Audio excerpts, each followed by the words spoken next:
Iniciamos aquí la segunda parte de nuestra clase.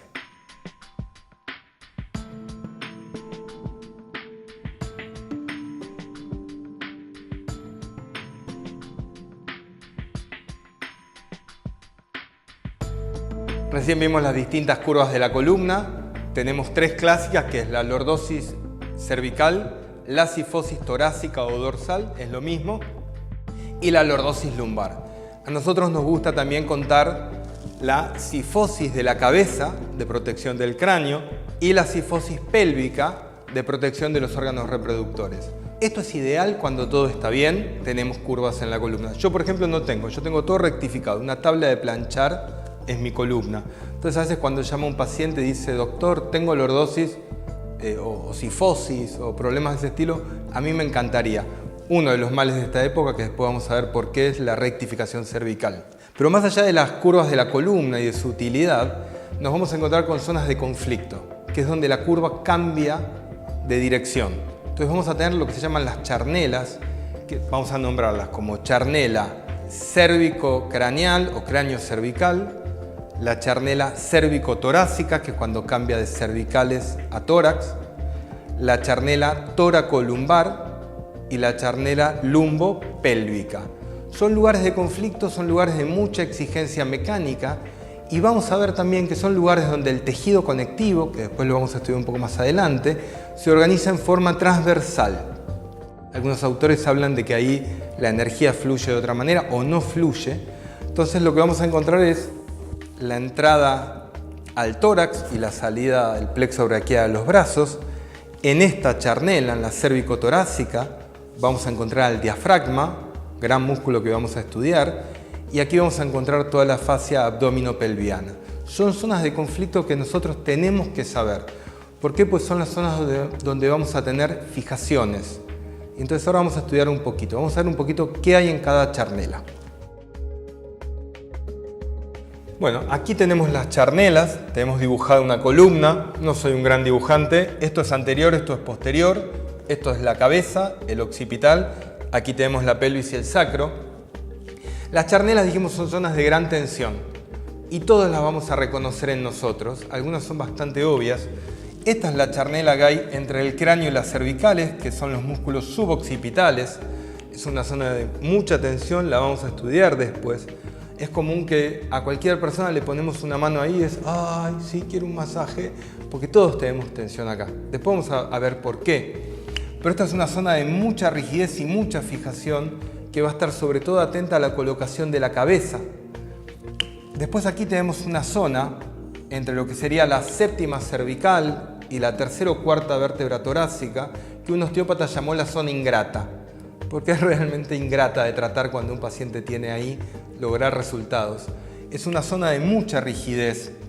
Es común que muchos pacientes tienen como una pequeña jorobita, que se llamaba antes jiba de bisonte, que es una zona casi inamovible. Y aquí es una zona que tenemos también las clavículas, los omóplatos, toda la tensión que los brazos le transmiten.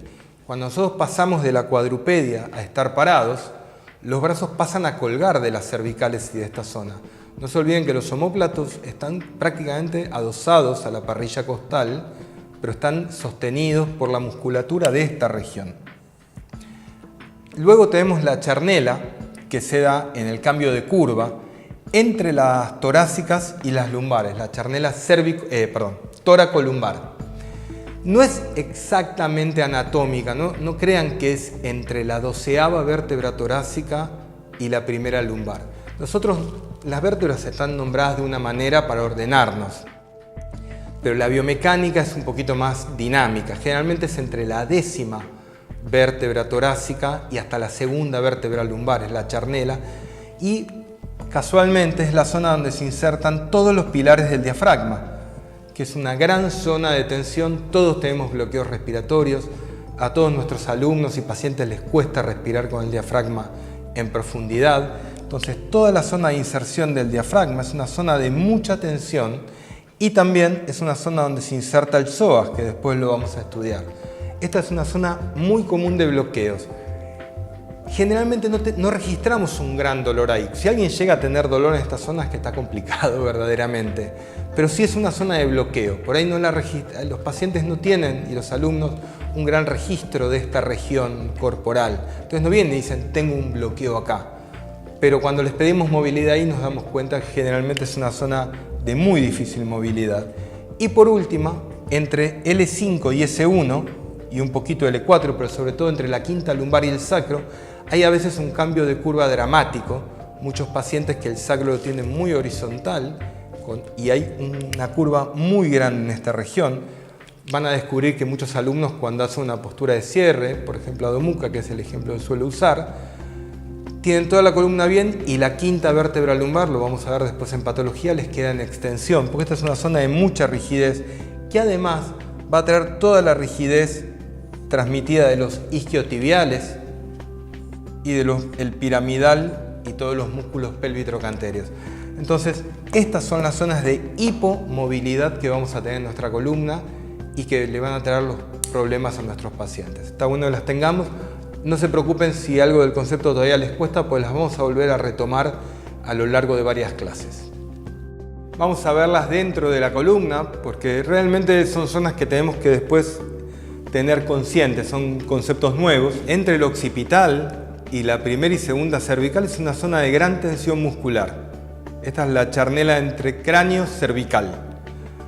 Luego tenemos una zona de gran movilidad, como vimos, que son las cervicales.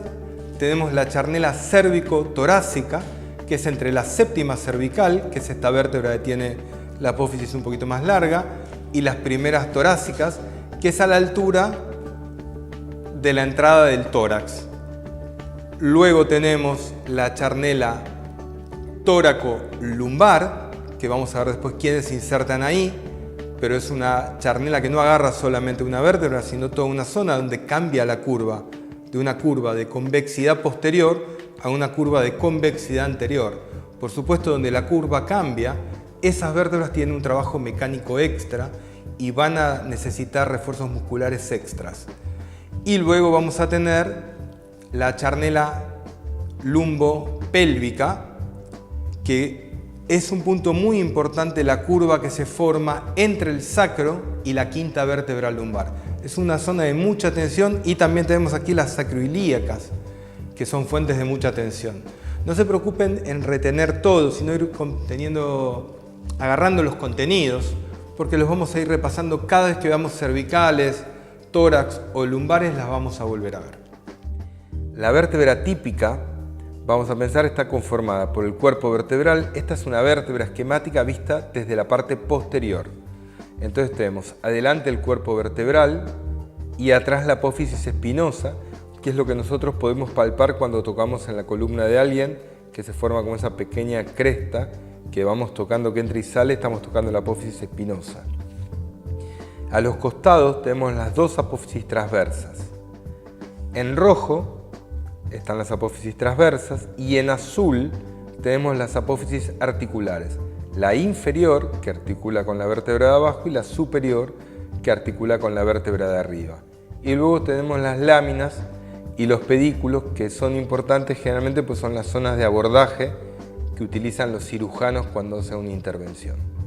Esta disposición que vemos en la vértebra, tener el cuerpo adelante, las carillas articulares y los pedículos en el medio y las apófisis espinosas en forma posterior, corresponden no solamente con la forma de la vértebra, sino con la biomecánica y la fisiología de la vértebra. Vemos las distintas partes de la vértebra, pero es importante comprenderla en situación, porque lo importante de la vértebra es sus articulaciones. Tenemos que pensar que cada vértebra tiene 6 articulaciones. Vamos a repasarlas. Vamos a pensar en la vértebra superior de este equipito. No está la vértebra de arriba, pero vemos que tiene un disco intervertebral, que es una articulación con la vértebra inferior, y va a tener un disco intervertebral superior con la vértebra de arriba. Y luego, si la vemos, acá la estamos viendo de costado, si la vemos de atrás, va a tener 2 carillas articulares inferiores con la vértebra inferior, la derecha y la izquierda, en este caso, y 2 carillas articulares superiores, la derecha y la izquierda. Cada una de ellas va a tener cápsula, ligamentos, inervación, por lo cual las fuentes de dolor de una vértebra son muchísimas. Y además, cada vértebra va a tener que responder a 3 funciones que ahora vamos a ver. Va a tener que tener movilidad, va a tener que poder ir para todos los costados, en todos sus planos de movimiento. Va a tener que ser estable, cuando yo me agacho a levantar algo, va a tener que poder ponerse firme. Y va a tener que proteger a la médula espinal y la salida de los nervios que tenemos aquí, que no tienen en el cuerpo tanto espacio como vemos en este momento. Entonces la vértebra se encuentra frente a 3 funciones muy complejas, porque al mismo tiempo tiene que tener movilidad, tiene que dar cierta estabilidad y tiene que proteger al nervio. Entonces todo esto va a estar pasando al mismo tiempo en la columna. Vamos a ver un gráfico que nos va a explicar eso. La columna tiene 3 funciones que pueden parecer contradictorias. Tiene que dar rigidez y sostener el cuerpo. Yo en este momento estoy grabando esta charla para ustedes, estoy sentado en una silla y mi columna tiene que estar rígida y sostenerme. Pero al mismo tiempo, si yo me agacho o giro para tomar un vaso de agua o hago algún movimiento, tiene que al mismo tiempo darle movilidad a mi tronco y ser flexible. Yo estoy parado dando una charla, me tiene que sostener, pero en un momento necesito agacharme y tiene que seguirle dando rigidez, sostén a mis brazos, a mi cabeza, al mismo tiempo que poder ir a una torsión. Y como si fuera poco, a la movilidad y a la rigidez tiene que proteger la médula espinal, que es este conjunto de cables pelados que pasan, pues son cables pelados, al mínimo contacto se puede lastimar, tiene que proteger estos miles de cables pelados que pasan por dentro. Son 3 funciones que podrían parecer contradictorias y la columna las resuelve bastante bien. Pensemos que se dice que el hombre llegó a la luna, tenemos GPS, Wi-Fi, Bluetooth, tenemos de todo, pero el ser humano no pudo reproducir una columna. Muy miserablemente hemos podido hacer reemplazos discales que no funcionan bien. La columna es una maravilla mecánica y arquitectónica que el hombre nunca ha podido reproducir. Entonces, estas 3 funciones vamos a tratar de ponerlas dentro de la anatomía. Si miramos una vértebra de costado, tenemos aquí, donde marca mi cursor, el cuerpo de la vértebra. Por encima tenemos este dibujito que vendría a ser un disco intervertebral. ¿Qué vamos a tener en la parte anterior de la columna? El sostén del cuerpo, la rigidez. Los cuerpos vertebrales y los discos van a ser los que carguen la mayor parte del peso del cuerpo. El sostén del peso de mi estructura corporal va a estar dado por la parte anterior de la columna. Si miramos la parte posterior de la vértebra, donde están las apófisis transversas y la apófisis espinosa, vamos a tener la parte de la movilidad y la flexibilidad. ¿Por qué? Porque en esa región se van a insertar cientos de músculos que van a ser los que van a dar el pequeño control de mi tronco para que yo me incline, gire para un lado, me mueva para el otro. Por eso van a ver que las vértebras tienen tantas apófisis y cositas, nada sobra en el cuerpo. Esto está para que se inserten un montón de músculos y yo pueda tener un control más fino de mi movilidad. Y entre la vértebra superior y la vértebra inferior vamos a tener este agujerito, vemos la mitad de la apófisis arriba y vamos a tener la vértebra de abajo generando la otra mitad de lo que se llama agujero de conjunción o foramen intervertebral. Por ahí va a estar el canal medular y por ahí entre vértebra y vértebra va a salir el nervio. Esta que parece ser una vértebra lumbar, digamos que es L3, por abajo va a estar saliendo el nervio L3 y por arriba va a estar saliendo el nervio L2. Estos agujeros de conjunción están formados entre la vértebra superior e inferior y su espacio está garantizado por la indemnidad del disco intervertebral.